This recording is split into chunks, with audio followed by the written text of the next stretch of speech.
Ini pula susulan kejayaan Ops Piramid mengeluarkan rakyat Malaysia daripada terus terperangkap dengan rusuhan politik di Mesir dalam keadaan selamat dan pantas. Dan hari ini, Kamal, gabungan 60 badan bukan kerajaan NGO Islam melahirkan ucapan terima kasih, penghargaan dan tahniah. Diketuai Setiausaha Agung Persatuan Pengguna Islam Malaysia, Datuk Dr. Makmur Osman, penghargaan itu dizahirkan melalui satu memorandum yang diserahkan kepada Perdana Menteri Datuk Seri Najib Tun Razak di pejabatnya di Putrajaya.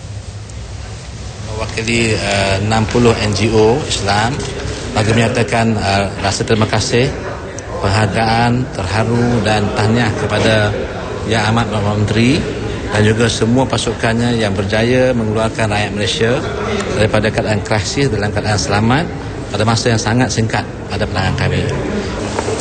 Dalam pertemuan tersebut juga, Datuk Dr. Makmur Osman mencadangkan agar kerajaan menghantar pulang pelajar untuk menyambung pembelajaran selepas krisis di Mesir reda dengan ditanggung kerajaan.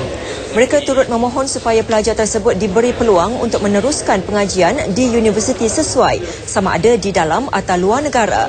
Namun gabungan NGO itu turut setuju dengan cadangan mewujudkan Universiti Al-Azhar versi Malaysia di negara ini.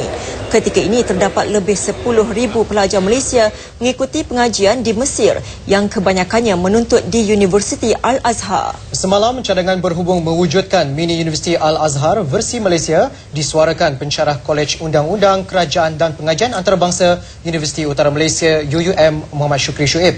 Selain memberi peluang kepada pelajar Malaysia menyambung pelajaran, inisiatif itu juga mampu menjadikan negara sebagai hub pendidikan Islam sedunia. Kebimbangan dunia Islam ketika ini, pusat kajian Islam tertua dunia itu bakal menjadi gajah putih kepada dunia Islam, khususnya Ahli Sunnah wal Jamaah sekiranya krisis di Mesir masih berlarutan.